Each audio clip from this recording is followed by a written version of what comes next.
اللہ اللہ اللہ اللہ اللہ۔ السلام علیکم ورحمۃ اللہ وبرکاتہ۔ وعلیکم السلام ورحمۃ اللہ وبرکاتہ۔ ان الحمد للہ نحمده ونستعینه ونستغفره ونعوذ باللہ من شرور انفسنا ومن سیئات اعمالنا، من يهده الله فلا مضل له ومن يضلل فلا هادي له، واشهد ان لا اله الا الله وحده لا شريك له واشهد ان محمدا عبده ورسوله، اما بعد فان خير الحديث كتاب الله وخير الهدي هدي محمد صلى الله عليه وسلم، وشر الامور محدثاتها وكل محدثة بدعة وكل بدعة ضلالة وكل ضلالة في النار۔ محترم حاضرین، سامعین و سامعات، ناظرین و ناظرات، کتاب التوحید کے اس درس میں آپ تمام حضرات کا خیر مقدم ہے۔ اللہ رب العالمین میرے اور آپ کے مل بیٹھنے کو قبول فرمائے، علم دین، علم نافع سیکھنے، اس کے مطابق عمل کرنے، اس کی دعوت عام کرنے اور اس راستے میں آنے والی مصیبتوں کے اوپر اللہ رب العالمین ہمیں اور آپ کو صبر کی توفیق نصیب فرمائے۔ محترم حاضرین، گزشتہ درس میں ریاکاری کے باب کی تشریح آپ کے سامنے چل رہی ہے، اور گزشتہ درس میں بات آ کر کے ہم لوگوں کی یہ رکی تھی کہ اگر کوئی آدمی اللہ رب العالمین کے لیے کوئی عمل کرے اور اس کا قصد اور اس کا ارادہ لوگوں کو دکھلانے کا نہیں تھا، تب بھی کسی ذریعے سے اس کی وہ بات لوگوں کے درمیان پھیل گئی اور لوگ اس کی تعریف کرنے لگے، اور اس تعریف کو سن کر کے اس کو بھلا محسوس ہوا یا اچھا لگا، خوشی محسوس ہوئی، تو کیا ایسی صورت میں یہ ریاکاری میں داخل ہوگا یا نہیں ہوگا، یا اس کے احکام کیا ہیں؟ تو یہ سوال آپ لوگوں کی طرف سے آ بھی رہا تھا، تو اس کی تفصیل انشاءاللہ آج کے اس درس میں ہم لوگ پڑھنے کی کوشش کریں گے۔ جواب یہ ہے کہ اگر ایسی صورت ہو تو یہ دو چیزوں سے خالی نہیں ہوگی۔ ایسا معاملہ، دو معاملے میں سے کوئی ایک معاملہ اس کے اندر ضرور ہوگا۔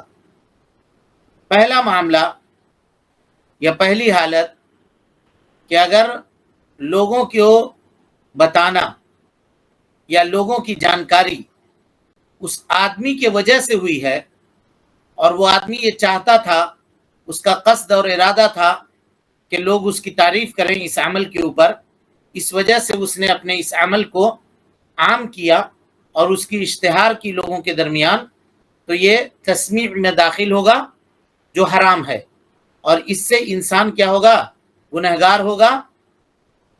اور اگر ارادہ ابتدا میں تھا تو اس کا عمل باطل ہو جائے گا، اور عمل کرنے کے بعد عمل خالصتاً لوجہ اللہ کیا ہے، بعد میں یہ ارادہ پیدا ہوا، تو ایسی صورت میں اس کا وہ عمل باطل نہیں ہوگا، کیونکہ اس کا عمل جب مکمل ہوا تھا اس وقت اس کے سارے شروط اس میں موجود تھے، اس وجہ سے اس کا وہ عمل درست ہوگا۔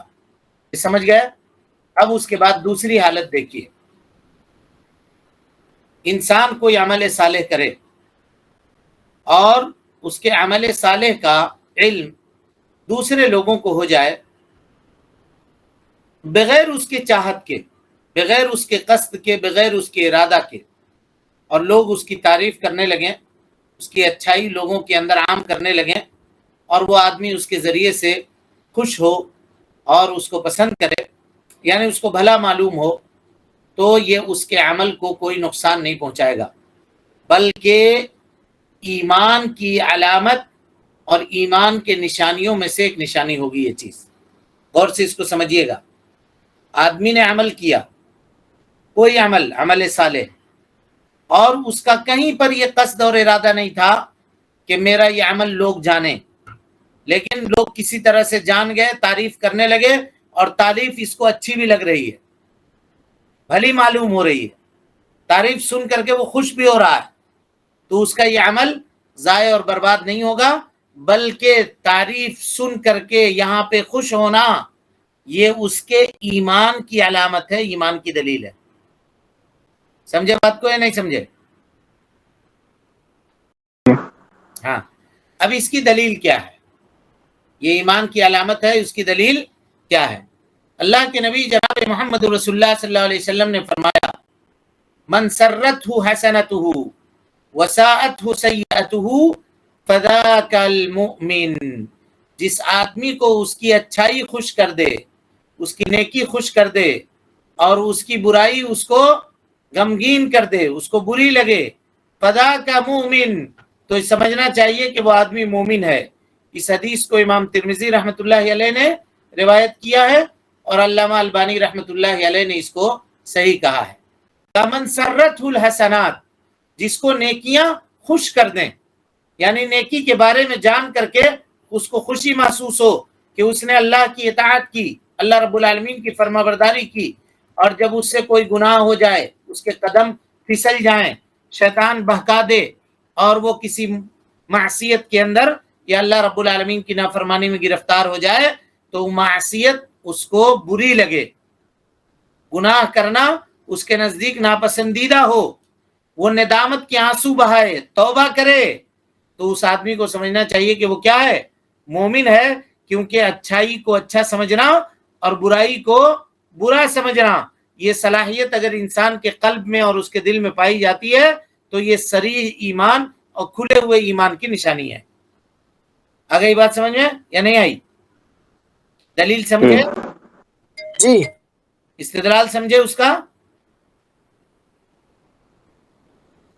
اللہ کے نبی جناب محمد رسول اللہ صلی اللہ علیہ وسلم سے سوال کیا گیا ہے نا، ایک آدمی آ کر کے پوچھا اللہ کے نبی صلی اللہ علیہ وسلم سے کہ اللہ کے نبی صلی اللہ علیہ وسلم، ایک آدمی خیر کا عمل کرتا ہے، خیر کا کام کرتا ہے، اور لوگ اس کی تعریف کرتے ہیں، اور یہ تعریف سن کے وہ آدمی خوش ہوتا ہے، اس کو خوشی محسوس ہوتی ہے۔ جو ہمارا مسئلہ ہے، جس کے اوپر یہ پورے مسئلے کی بیس ہے، وہی سوال نبی صلی اللہ علیہ وسلم سے کیا جا رہا ہے۔ فقال صلی اللہ علیہ وسلم، تو آپ صلی اللہ علیہ وسلم نے فرمایا، تلک عاجل بشرا المؤمن، یہ مومن کی بشارت کے تعلق سے اللہ رب العالمین کی طرف سے جلد بازی ہے، یعنی اللہ رب العالمین اس کی نیکیوں کا بدلہ دنیا میں دے رہا ہے اس کو، کہ وہ خوش ہو رہا ہے اپنی نیکیوں کو سن کر کے، ہے نا۔ اس حدیث کو امام مسلم رحمۃ اللہ علیہ نے اپنے صحیح کے اندر نقل کیا ہے۔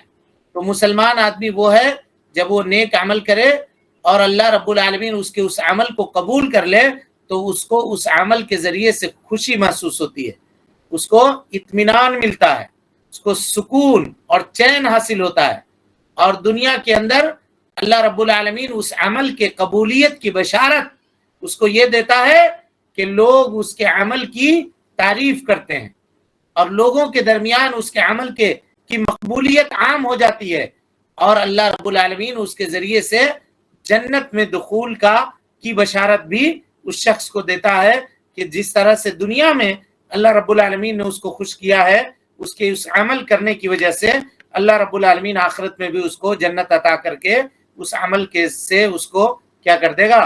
خوش کر دے گا۔ تو یہ اللہ رب العالمین کی جانب سے بشارت ہوتی ہے دنیا میں، جو اس بات کے اوپر دلالت کرتی ہے کہ اللہ نے اس کے عمل صالح کو قبول کر لیا ہے۔ تو وہ آدمی کیا ہوتا ہے؟ اب اس کے اندر اعمال صالحہ کرنے کی ہمت پیدا ہوتی ہے، اس کے ہمت کے اندر اضافہ ہوتا ہے، اس کے جذبات بلند ہوتے ہیں، اس کا ارادہ مضبوط ہوتا ہے عمل صالح کرنے کے بعد۔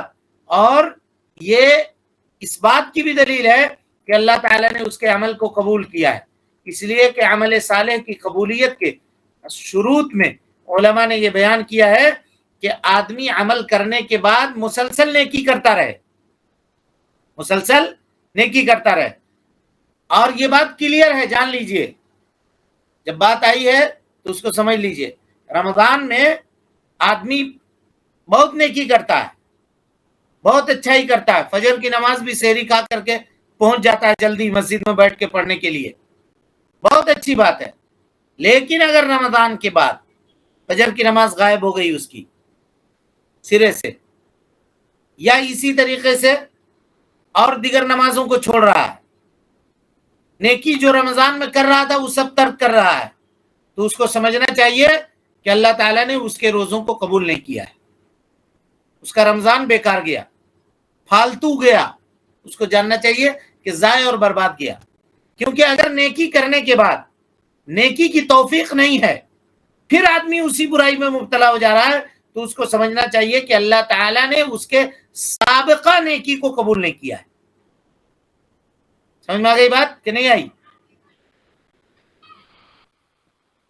ہاں جی، تو جو لوگ صرف رمضان میں عبادت کرنے والے ہیں اور باقی دنوں کے اندر بھول گئے عبادت کرنا یا مس کر دیا، ترک کر رہے ہیں وہ، تو ان کو سمجھنا چاہیے کہ ان کی رمضان کی عبادت قبول نہیں ہوئی ہے۔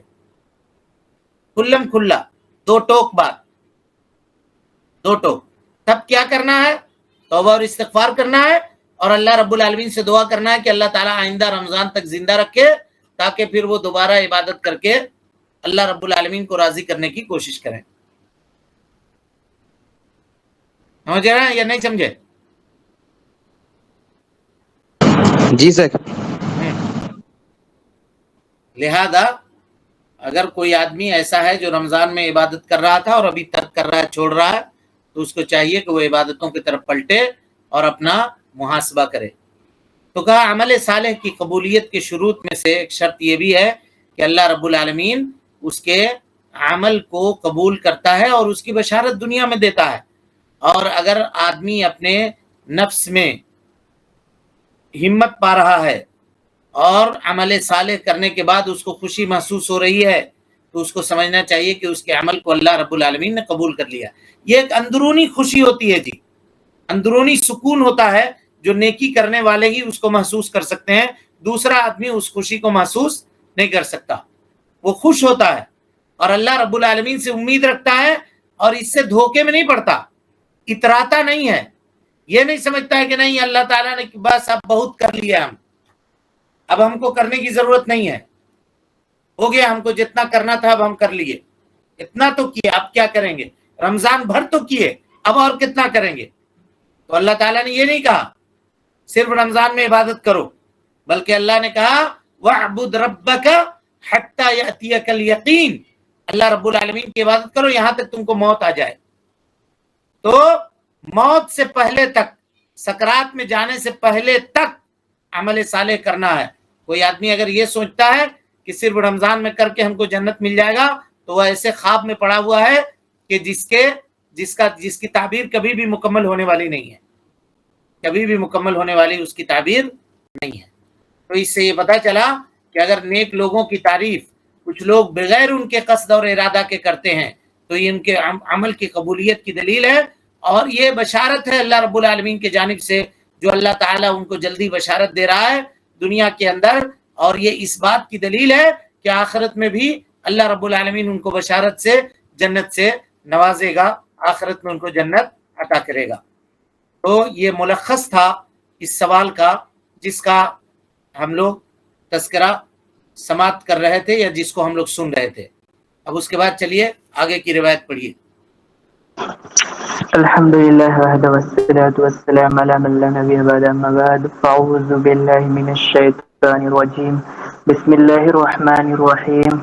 اور حضرت ابو سعید خدری رضی اللہ عنہ سے مروی ہے کہ رسول اللہ صلی اللہ علیہ وسلم نے ارشاد فرمایا، الا اخبرکم بما هو اخوف علیکم عندی من المسیح الدجال؟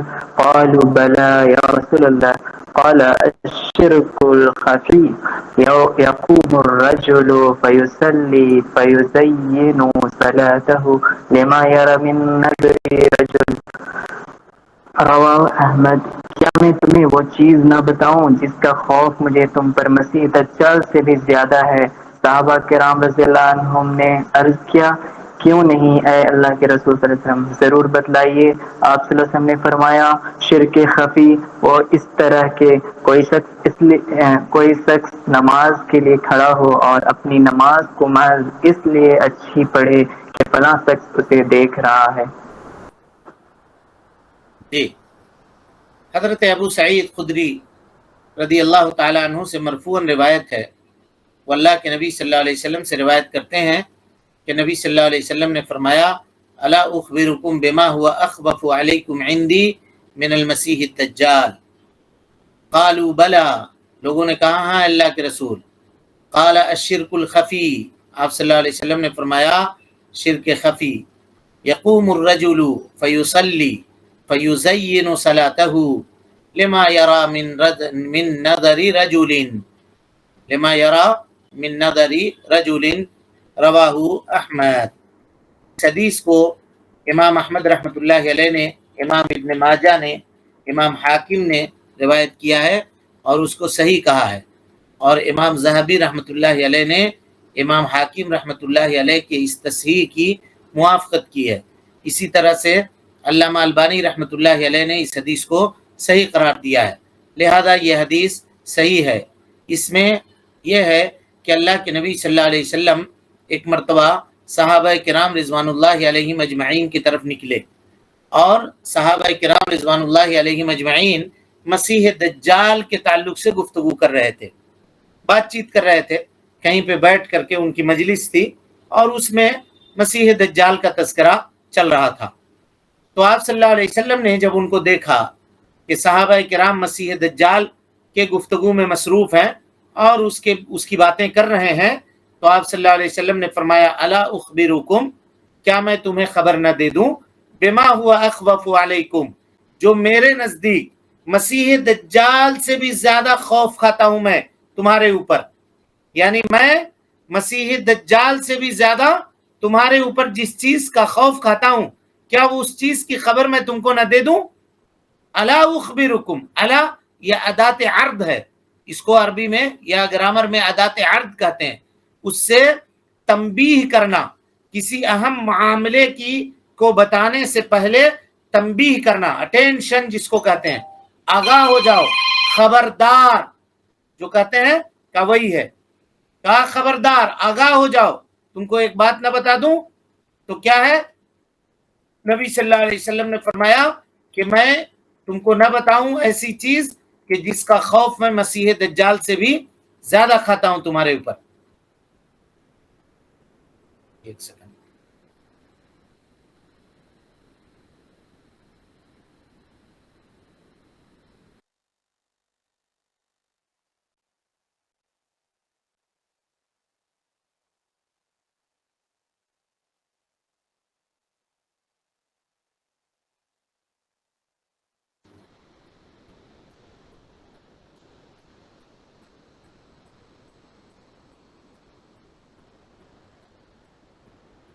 ہاں تو یہ الا جو ہے ادات تنبیہ اس کو کہا جاتا ہے۔ نبی صلی اللہ علیہ وسلم نے فرمایا کہ میں اپنی امت کے اوپر، تمہارے اوپر مسیح دجال سے بھی زیادہ جس چیز کا خوف کھاتا ہوں۔ اب آپ غور کیجئے، اللہ کے نبی صلی اللہ علیہ وسلم اپنی امت کے اوپر فتنوں سے خوف کھاتے تھے، اور یہ فتنوں میں مسیح دجال کا فتنہ بھی ہے، اور یہ دجال جو ہے یہ سب سے بہت بڑا فتنہ ہے جو حضرت آدم علیہ السلام کی تخلیق سے لے کر کے قیامت تک ہوگا، اور اس فتنے کی خرابی کا اندازہ آپ اس بات سے لگائیے کہ دنیا کے اندر جتنے بھی نبی آئے ان تمام کے تمام انبیاء نے اپنی امت کو دجال کے فتنے سے آگاہ کیا اور ڈرایا، اور اسی لیے اللہ کے نبی جناب محمد رسول اللہ صلی اللہ علیہ وسلم نے ہمارے اور آپ کے لیے مشروع قرار دیا ہے کہ ہم 5 وقتوں کی نمازوں میں ہر نماز میں جب تشہد میں بیٹھے تو مسیح دجال سے، دجال کے فتنے سے ہم پناہ طلب کریں۔ لیکن اتنا بڑا فتنہ ہونے کے باوجود بھی اللہ کے نبی صلی اللہ علیہ وسلم کہہ رہے ہیں کہ اس سے بھی بڑا فتنہ ہے، اور اس سے بھی زیادہ میں خوف کھاتا ہوں اپنی امت کے اوپر، اس فتنے سے بھی زیادہ خوف کھاتا ہوں اس فتنے سے، نا؟ اچھا یہ بتائیے جی، مسیح دجال کو مسیح دجال کیوں کہا جاتا ہے؟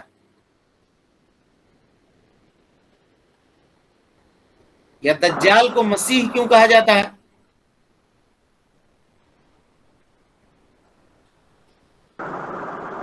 سیاحت سے، وہ ہر جگہ گھومنے والا ہوگا اس لیے۔ سیاحت سے آتا ہے مسیح۔ ہر جگہ گھومنے والا شخص ہو. صحیح جواب. اور خیر خواہ بن کے آئے گا. نہ مسیح کا ایک مردوں کو زندہ کرتا ہاں مردوں کو زندہ کرنے کا معنی کیا؟ بھائی دو وجہ ہے علماء نے بیان کی ہے. ایک تو جو بیان کیا گیا آپ کے سامنے کہ سیاحت سے ہے. سیاحت کے معنی گھومنا پھرنا. تو روئے زمین میں کوئی بھی ایسی جگہ نہیں ہوگی مکہ اور مدینہ کو چھوڑ کر کے جہاں مسیح دجال نہیں جائے گا. 40 دن میں پوری دنیا کا سیر کر لے گا وہ مکہ مدینہ کو چھوڑ کر کے. وہاں انٹری نہیں ہوگی اس کی, ہے نا. تو اسی سے مسیح ہے. اور ایک معنی علماء یہ بیان کرتے ہیں کہ اس کا داہنا آنکھ جو ہے وہ پوچھا ہوا ہے, یعنی اس کی صرف ایک ہی آنکھ ہوگی, ایک آنکھ اس کی مسح کی ہوئی ہے, یعنی وہ آنکھ داہنا آنکھ اس کا نہیں ہے. اس وجہ سے اس کو مسیح دجال کہتے ہیں. اور ہم لوگ اردو میں عام طور پہ استعمال کرتے ہیں کانا دجال. کانا اس کو کیوں کہتے ہیں؟ اسی لیے کہ اس کا ایک آنکھ ہے. سمجھ گئے؟ یہ دو معنی ہے مسیح دجال کہنے کا. اس کا دجال, اور دجال کیوں کہتے ہیں اس کو؟ یہ تو مسیح کی بات ہوئی. دجال کیوں کہتے ہیں؟ دھوکہ دینے والا, جھوٹ بولنے والا ہوگا. بہت زیادہ جھوٹ بولے گا, بہت جھوٹ بولے گا. اور اس سے بڑا اور جھوٹ کیا ہے کہ وہ یہ کہے گا کہ میں دجال یہ کہے گا کہ میں کیا ہوں؟ الہ ہوں, میں معبود ہوں, میں ہی رب ہوں. اس سے اور بڑا جھوٹ کیا ہوگا؟ لہذا وہ دجال ہے, وہ جھوٹا ہے. اور وہ حضرت آدم علیہ السلام کی نسل سے ہے جی. اور آخری زمانے میں وہ نکلے گا, اور اس کے نکلنے کی نشانی یہ علامات ساعت ہوگی. قیامت کی نشانیوں میں سے ایک نشانی ہوگی علامات ساعت الکبریٰ, جس کی تفصیل آپ اصول ثلاثہ میں پڑھ چکے ہیں, ہم آپ کو بتا چکے ہیں. اور پھر کبھی موقع ملا تو انشاءاللہ مسلم شریف سے کتاب الفتن پڑھیں گے ہم لوگ. فتنے کا یہ زمانہ ہے.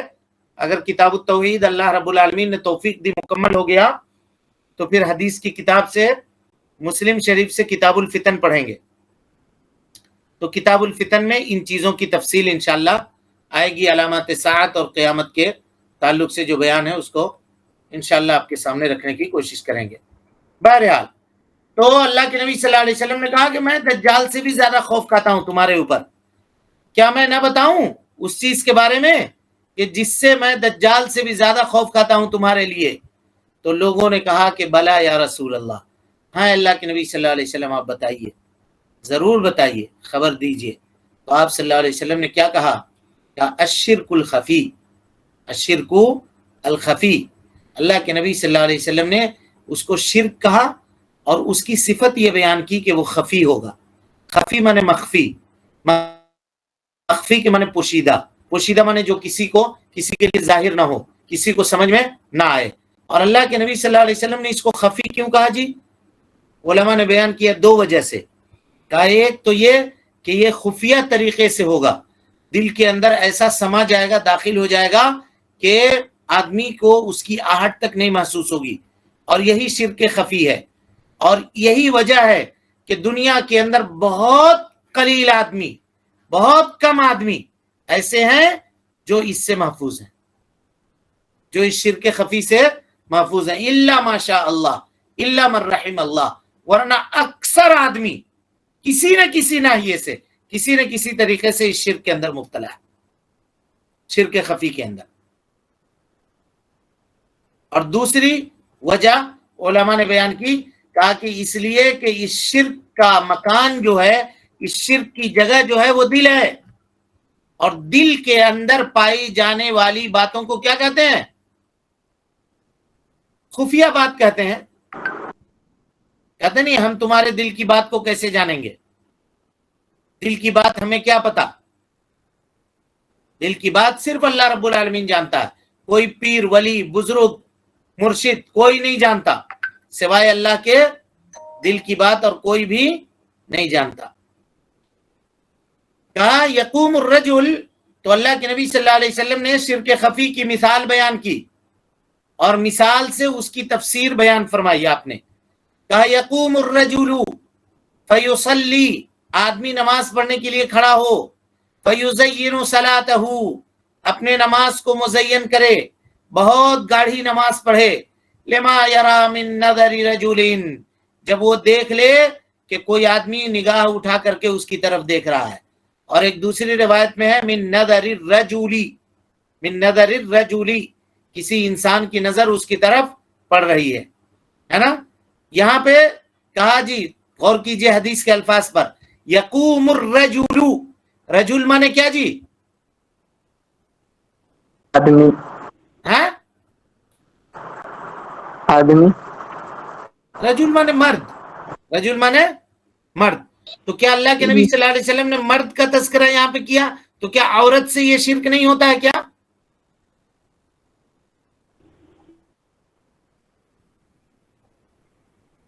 ہو سکتا ہے۔ تو پھر رجل کیوں کہا؟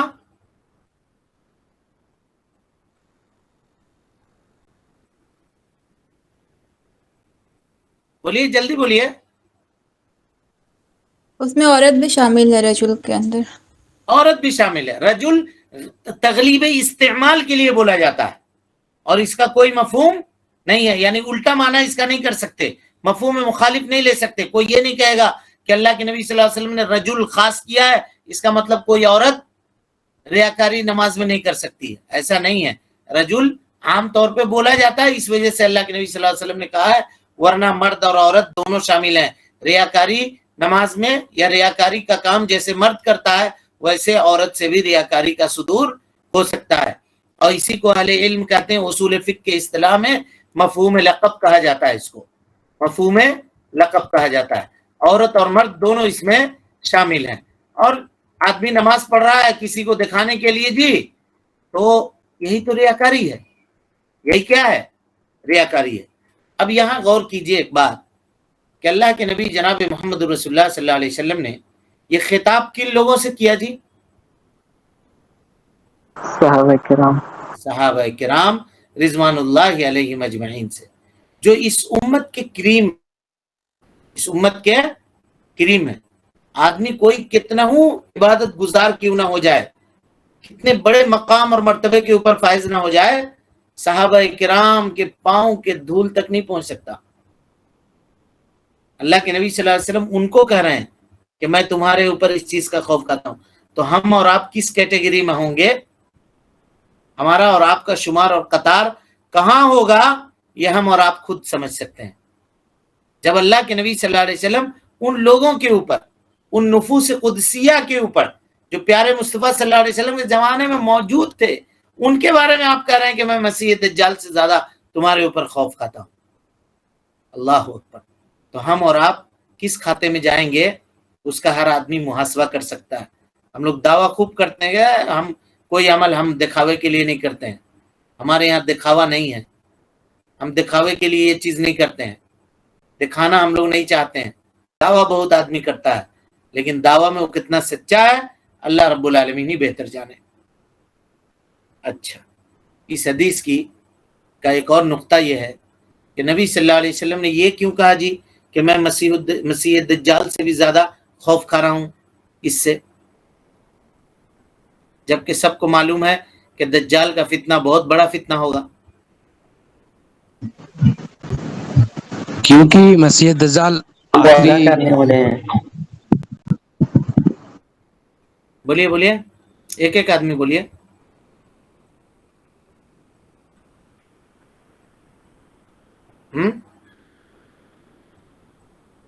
کیونکہ یہ ہمیں بھی معلوم نہیں پڑے گا۔ صحیح، یہی جواب ہے۔ اس لیے آپ صلی اللہ علیہ وسلم نے یہ کہا کہ ریاکاری جو ہے نا وہ مسیح دجال کے فتنے سے بھی بڑا فتنہ ہے۔ کہا علماء نے یہ کہا کہ اس کی کئی وجہ ہو سکتی ہے۔ ایک وجہ یہ ہے کہ مسیح دجال کے علامات ظاہر ہوں گے، اس کے مکر و فریب سے لوگ واقف ہوں گے، وہ ظاہری طور پہ کذاب ہوگا، یہ دعویٰ کر رہا ہوگا کہ وہ معبود ہے، وہ رب ہے، جبکہ وہ جھوٹ بول رہا ہوگا۔ اس کا ایک آنکھ نہیں ہوگا، جیسا کہ ابھی ہم لوگوں نے کہا دائنا آنکھ اس کا نہیں ہوگا، وہ کانا ہوگا، ناقص ہوگا وہ، اور اس کا یہ کانا پن ظاہر ہوگا، اور اس کے دونوں آنکھوں کے درمیان جو آنکھ پوچھی ہوئی ہوگی وہ، اور جو آنکھ صحیح سالم ہوگی اس کے درمیان لکھا ہوگا کافر، کافارا، جس کو ہر مومن پڑھے گا، چاہے وہ الف بے پڑھنا جانتا ہو یا نہیں جانتا ہو، الف با کا علم بھی اس کو نہیں ہو تب بھی وہ اس کو پڑھ لے گا، ہے کہ نہیں؟ جبکہ ریاکاری کیا ہے؟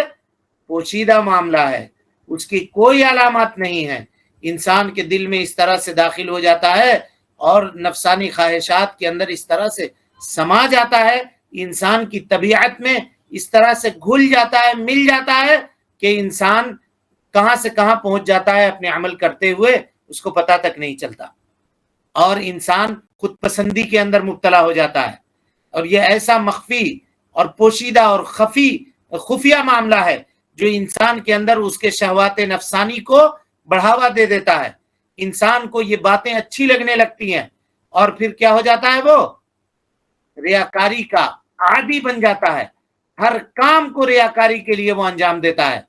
اس حیثیت سے یہ فتنہ اس امت کے اوپر دجال کے فتنے سے بھی زیادہ بڑا فتنہ ہے، دجال کے فتنے سے بھی زیادہ بڑا فتنہ ہے۔ اور دوسری وجہ یہ ہے کہ مسیح دجال کے ظاہر ہونے کا ایک زمانہ ہے جی، اس زمانے میں یہ آئے گا، ایک مقررہ وقت ہے، کبھی ہو سکتا ہے وہ زمانہ نہیں ملے، کسی کو ملے گا۔ اب ظاہر ہے جو لوگ انتقال کر گئے ہیں ان کو اب وہ زمانہ ملے گا کیا؟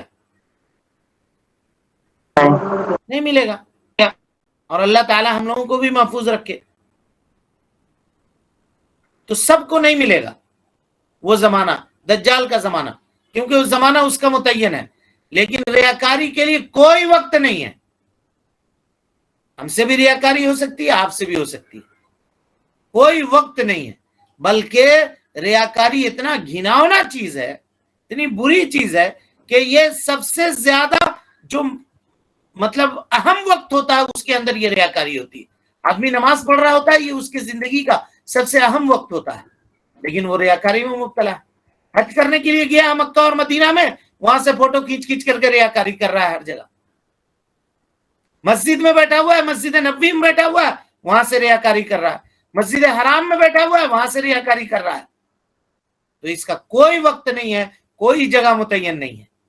اس حیثیت سے جبکہ دجال مکہ اور مدینہ میں داخل نہیں ہوگا، جبکہ آدمی ریاکار مکہ اور مدینہ میں داخل بھی ہوگا اور وہاں بیٹھ کر کے اس مکان کے اوپر بیٹھ کر کے ریاکاری کرے گا۔ اس حیثیت سے مسیح دجال سے زیادہ خوف ہے اس کے اوپر، سمجھ رہے ہیں؟ اسی لیے اللہ کے نبی جناب محمد رسول اللہ صلی اللہ علیہ وسلم نے اپنی امت کے اوپر دجال کے خوف سے بھی زیادہ خوف ریاکاری سے کھا لیا۔ وقت چونکہ زیادہ ہو گیا، انشاءاللہ پھر اس کو اگلے درس کے اندر، کل کے درس میں مکمل کریں گے۔ اللہ رب العالمین سے دعا ہے کہ اللہ تعالی ہمیں اور آپ کو حسن عمل کی توفیق دے۔ رب العالمین ہم سب کی اصلاح فرمائے، نیکیوں کو قبول کرے، سیئات سے درگزر فرمائے، جب تک زندہ رکھے دین اسلام پہ زندہ رکھے، اور جب اٹھائے ایمان پہ اٹھائے۔ آمین وآخر دعوانا ان الحمدللہ رب العالمین۔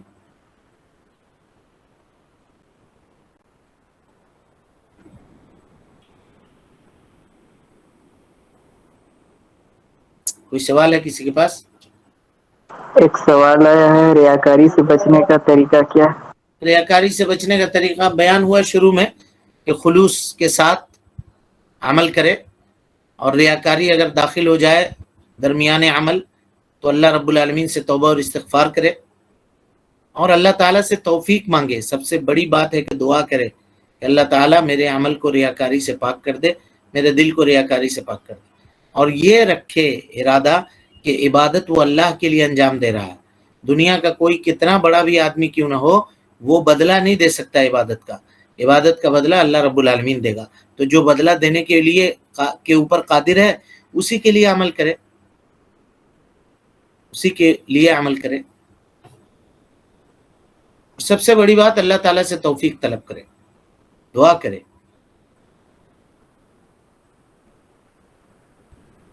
اور کوئی سوال؟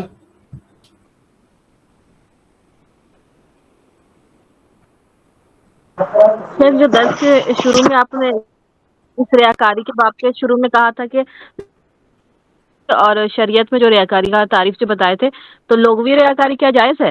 عادت میں جو ریاکاری ہوتی ہے؟ نہیں جائز نہیں ہے نا. ریاکاری اس کو عملی طور پہ نہیں کہیں گے، شرعی طور پہ اس کو ریاکاری نہیں کہیں گے جو عادت میں ہو. لیکن ہم نے یہ بتایا تھا کہ اس سے بھی انسان کو بچنا چاہیے کہ کہیں ہو سکتا ہے وہ کرتے کرتے وہ عبادت کے اندر داخل ہو جائے. وہ ایک ٹیکنیکل فرق ہم نے بتایا تھا، علمی فرق، کہ ریاکاری کے لیے عمل صالح کا ہونا ضروری ہے، اور عمل صالح عبادت کو کہتے ہیں. اس کی مثال بھی ہم نے دی تھی کہ ایک آدمی بہت صفائی پسند ہے، بار بار اپنا ہاتھ دھوتا ہے، تو کبھی اس کو خیال آیا کہ لوگ اس کو یہ کہیں کہ بہت صفائی پسند آدمی ہے بھائی، بہت نفیس آدمی ہے، نظافت والا آدمی ہے. بہت اچھی بات ہے، کوئی حرج کی بات نہیں ہے اگر لوگ اس کی ایسی تعریف کرتے ہیں، لیکن اس کو ریاکاری میں نہیں کہیں گے. شرعی اصطلاح میں اس کو ریاکاری نہیں کہیں گے. لیکن اس آدمی کو چاہیے کہ وہ اس سے بھی بچے، کیونکہ اگر اس کا دل اس کا بھی عادی ہو جائے گا تو عبادت کے اندر بھی یہ چیز آ جائے گی. جی جزاک اللہ خیر. اور کوئی سوال کسی کو؟ نیکی میں جو رغبت دلانے کے لیے ریاکاری جائز ہے، اس کے مطلب کہ ایک حدیث ہے نا کہ آواز نہیں ہے کلیئر. جو نیکی کے لیے رغبت دلانے کے بارے میں حدیث ہے جو، تو اس میں بھی ایک ہے حدیث نا کہ جو رغبت دلانے کے لیے نیکی کرتا ہے تو اس کا مثال ایسے کھائی کے کنارے ہے، اس کو بہت ڈر ہے کہ وہ گر جائے گا. اس طرح کچھ حدیث ہے نا. سوال نہیں سمجھے ہم آپ کا. جو آپ بولے کہ نیکی کے لیے رغبت دلانے کے لیے ریاکاری جائز ہے، اس متعلق ایک حدیث ہے نا جسے ڈرنا چاہیے کہ وہ شخص کی مثال ایسے ہی جیسے کھائی کے کنارے چلتا ہو، بہت ڈر ہے کہ وہ ریاکاری میں چلا جائے. ہو سکتا، ہاں ایسی حدیث ہے بول کے پوچھ رہے ہیں آپ. جی جی جی. یہ تو ہمارے نظر سے نہیں گزری بھائی اس طرح کی کوئی حدیث. ہو سکتی ہے کوئی ہو،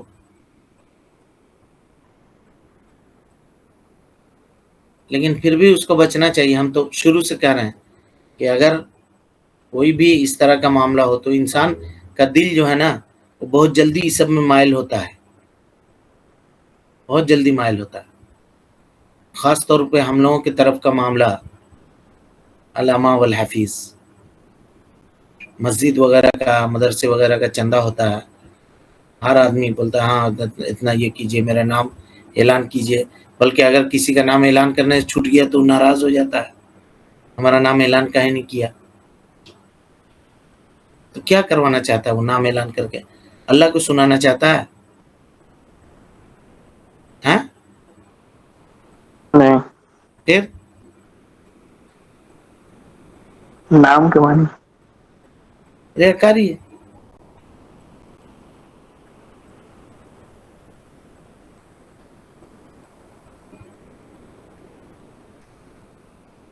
تو اسی لیے اس سے بچنا چاہیے. ہم تو جہاں جاتے ہیں، جہاں رہتے ہیں، تو ہم وہاں منع کرتے ہیں لوگوں کو ایسا نہیں کرو، نہیں آنا. اب وہ لوگ بولتے ہیں کہ ہم لوگ ایسا نہیں کریں گے تو چندہ نہیں ہوگا. کاہے کو نہیں ہوگا چندہ؟ دینے والا دیبے کرے گا. فلاں صاحب کی طرف سے اتنا انعام آیا، اتنا آیا، فلاں صاحب کی طرف سے یہ آیا، فلاں صاحب کی طرف سے یہ آیا.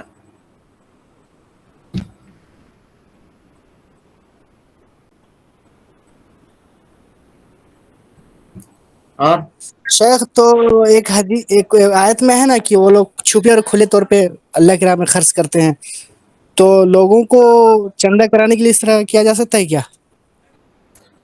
چھپے اور کھلے طور پہ کرتے ہیں نا، تو کھلے طور کا جو تعلق ہے وہ زکوٰۃ سے ہے، فرض زکوٰۃ سے، نفلی سے نہیں ہے. اور فرض زکوٰۃ میں بھی علماء نے کہا ہے کہ جو جانور وغیرہ کے زکوٰۃ ہے اس میں کھلم کھلا زکوٰۃ ہے. مثال کے طور پہ میرے پاس کتنی پراپرٹی ہے وہ آپ کو جاننے کا حق نہیں ہے. سمجھ رہے ہیں؟ اور جب سمجھ رہے ہیں تو سنیے مسئلہ. ہم لوگ طرف یہ عام طور پہ اعلان کرتے ہیں لوگ، اور پھر بولیں گے لوگ کہ دیکھو یہ بولتا ہے جماعت جمعیت کے مخالف بولتا ہے. جماعت جمعیت کے مخالف نہیں بولتے ہیں، حق بولتے ہیں جو ہے. تو لوگ کہتے ہیں کہ اپنے زکوٰۃ کا 30% لا کر کے ہم کو دے دیجئے، یا 35% لا کے ہم کو دے دیجئے، 20% لا کے ہم کو دے دیجئے. اس طرح کا کہہ کر کے چندہ کرنا یہ غلط ہے، چاہے کوئی بھی بیت المال کہیں بھی قائم ہو تو غلط ہے ایسا. کیوں کہ اگر ہم آپ کو اپنے زکوٰۃ کا 20% لا کے دے رہے ہیں تو آپ حساب لگا کے سمجھ سکتے ہیں کہ میرے پاس کتنا مال ہے. ایک آدمی 1,00,000 روپیہ 2,500 روپیہ زکوٰۃ نکال رہا ہے تو آپ جانیں گے کہ نہیں کہ اس کے پاس 1,00,000 روپیہ ہے. جی مال کے بارے میں اللہ رب العالمین نے پوشیدہ رکھنے کا حکم دیا ہے، وہ جانکاری کسی کو دینا نہیں ہے میرے پاس کتنا مال ہے. ہاں یہ کہیے کہ زیادہ سے زیادہ آپ لا کے تعاون کیجئے، ہم کو زیادہ سے زیادہ اپنی زکوٰۃ لا کر کے ہم کو دیجئے. وہ لا کر کے دے، کتنا دے رہا ہے نہیں معلوم. ہم آپ کو 20 روپے دے رہے ہیں، ہماری زکوٰۃ 200 روپے نکلتی ہوگی مثال کے طور پر. لیکن یہ کہنا کہ نہیں 30% لا کے دینا، تو 30% سے آپ حساب لگا سکتے ہیں. رہی بات گائے ہے، کسی کے پاس بیل ہے، بکری ہے، وہ چھپانے والی چیزیں نہیں ہیں. سب جانتا ہے کہ اس کے پاس 100 بکری ہے، سب جانتا ہے اس کے پاس 40 اونٹ ہے، سب جانتا ہے اس کے پاس 50 گائے ہے. کہاں چھپائے گا اس کو؟ بکسے میں بند کر کے رکھے گا کیا گائے کو؟ اس کی زکوٰۃ کھلم کھلا دینی ہے. ورنہ اتنی بڑی فضیلت کیوں ہے کہ قیامت کے دن اللہ تعالیٰ سائے میں اس کو جگہ دے گا، وہ آدمی جس نے دائیں ہاتھ سے مال دیا ہو تو بائیں ہاتھ کو خبر نہیں ہوئی ہو.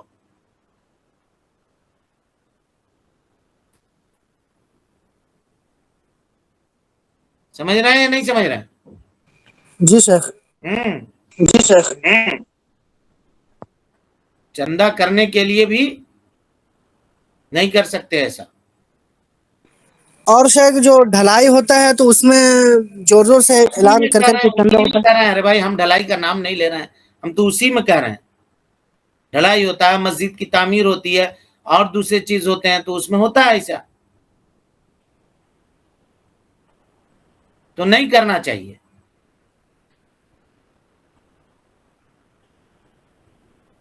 جزاک اللہ خیر شیخ. سلف اگر کوئی عمل کرتے تھے تو اس کو چھپاتے تھے، چھپا کے دیتے تھے. جس کو دینا ہوگا دے گا.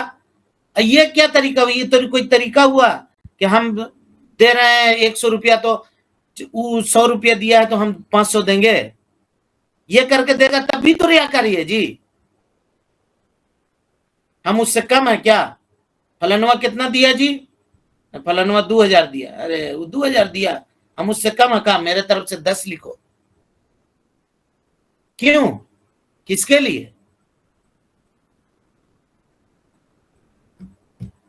اگلا کو ہرانے کے لیے.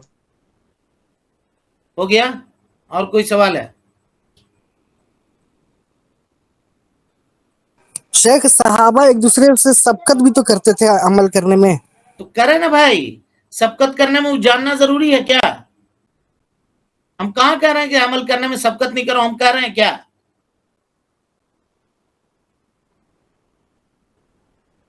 اب حضرت ابو بکر جو اپنا پورا مال لے کے آئے، حضرت عمر جو آدھا مال لے کے آئے، تو کیا وہ پوچھ کے گئے تھے کیا عمر کتنا لائے ہم اس کا ڈبل لائیں گے؟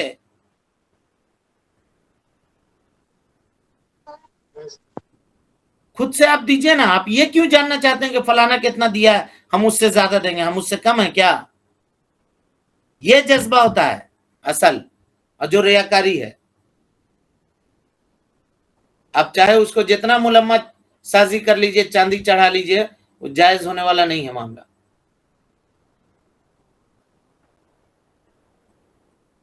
جزاک اللہ خیر شیخ. ٹھیک ہے پھر چلیں، وقت ہو گیا. السلام علیکم. ایک سوال تھا سر. جی. کہ کسی غریب معذور انسان کو مدد کرنا، اس کے بعد سوشل میڈیا یا پھر میڈیا میں ڈالنا، پھر لوگوں سے شیئر کرنا کہ ہم ہیلپ کیے ہیں فلانا انسان کو، یہ نیت سے کہ اگلا انسان کے اندر جذبہ پیدا ہو، یہ کرنا کیا مطلب اس سے ریاکاری میں شامل ہے کیا؟ اگر اس نیت سے وہ کر رہا ہے کہ تاکہ دوسرے لوگ بھی اس سے سنیں اور سن کر کے یہ کریں، تو یہ تو بات آپ کے سامنے آ ہی چکی ہے کہ یہ جائز ہے، لیکن کیا قصد اور ارادہ یہیں تک ہوتا ہے کیا؟ بولیے، جی یہیں تک ہوتا ہے؟ اگر یہیں تک ہوتا ہے تو آپ لکھ کر کے بھیج دیجئے کہ آج فلانے آدمی کی مدد ہم نے کی ہے، آپ حضرات سے گزارش ہے کہ آپ بھی مدد کیجئے. آپ تو اس کی تصویر کھینچ لیتے ہیں. جی وہی تصویر کھینچ کے مطلب سوشل میڈیا میں چھوڑ دیتے، وہی جو بولا جاتا. کھڑے ہو کر کے کھینچ رہے ہیں تصویر، کوئی دائیں کھڑا ہے، کوئی بائیں کھڑا ہے، کوئی کرسی پکڑے ہوا ہے. کیا ہے یہ؟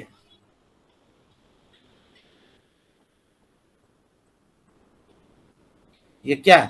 ارے بھائی ہم نے یہاں تک دیکھا ہے، یہاں تک ہم نے دیکھا ہے، مکہ میں ہے، مدینہ میں ہے، آدمی ایسے کر کے بیٹھا ہوا ہے، بول رہا آپ ہماری فوٹو لو. یہ کیا کر رہا ہے؟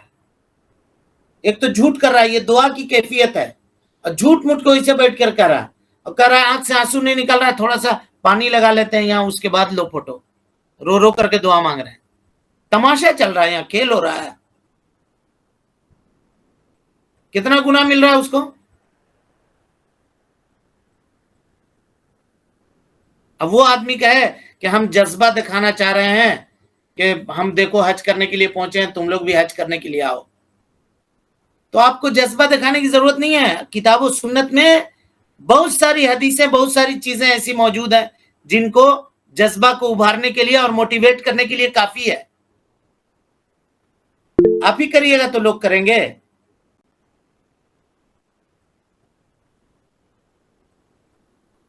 ریئر معاملے میں ہم نے کہا تھا کوئی استاذ ہے، کوئی گاؤں کا بڑا آدمی ہے، اس کو لوگ فالو کرتے ہیں، جانتے ہیں، وہ کرے. آج تو آدمی 10 روپیہ نکال کے دے رہا ہے تو فوٹو کھینچ رہا ہے.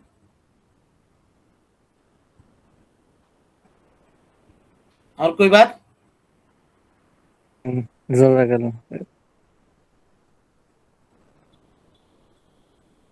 کوئی اور سوال نہیں نا؟